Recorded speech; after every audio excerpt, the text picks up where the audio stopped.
మేము 10th class ఆ రేంజ్లో ఉన్నప్పుడు వీడియో గేమ్స్ అనేది ఒక ఎడిక్షన్. ₹10 బిగినయ్యి రూపాయి ఇట్లా అదేదో ఒక చందమామ లాంటి బొమ్మ అలా తినుకుంటూ పోతుంది. అట్లా సరిగ్గా తింటే తర్వాత స్పీడు 2, 3, 4 ఇట్లాగా 6 లేయర్స్ పూర్తి చేస్తే మళ్ళీ మనకి 3 ఛాన్సెస్ వస్తాయి. ఇది మనం ఆడుకోవచ్చు, లేకపోతే ఎవరికైనా అమ్మేయచ్చు. అట్లాగే బిగినాయి అదొక వ్యసనం.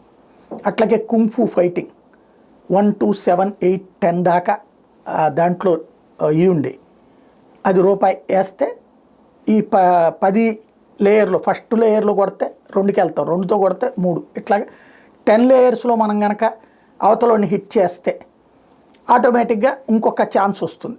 మళ్ళీ 3 ఛాన్సెస్ వస్తాయి. ఇవి అమ్ముకోవచ్చు లేదా మనమే ఆడుకోవచ్చు. అట్లాగే ఒక మన ఈ ఏటీఎం మిషన్ లాంటివి ఉండే, ఇప్పుడున్న ఏటీఎం మిషన్ లాంటివి ఉండే. అయితే ఈ ఏటీఎంలు ఇట్లాగ పడుకోబెట్టి ఉంటాయి, దీనికి అయ్యేవి నిలబెట్టి ఉంటాయి.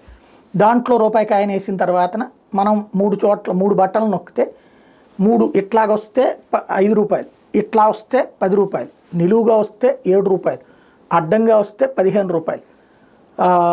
ఇందులో ఒక సర్కిల్ లాగా వస్తుంది. అట్లాగా కనుక వస్తే అంటే ఒకటి నొక్కితే ఒకటైనా వెలగచ్చు, 3 బల్బులైనా వెలగచ్చు. అది మన కెపాసిటీ అనమాట, మన అదృష్టం అని. అప్పుడు ₹70 వస్తాయి. ఇట్లాంటి దానికి ఎగబట్టం సినిమా థియేటర్లో కూడా ఉండే.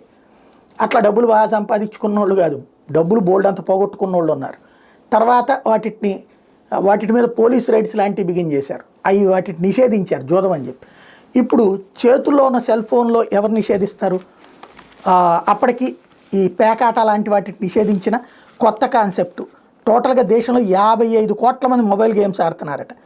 2024లో 5729 కోట్ల గంటలు ఓన్లీ మొబైల్లో గేమ్స్ మీదనే కాన్సన్ట్రేట్ చేశారట. 6,95,360 కోట్ల రూపాయల ఆదాయం గేమింగ్ కంపెనీలకు వచ్చినాయి. అంటే అంత డబ్బులు జనం లాస్ అయ్యారు.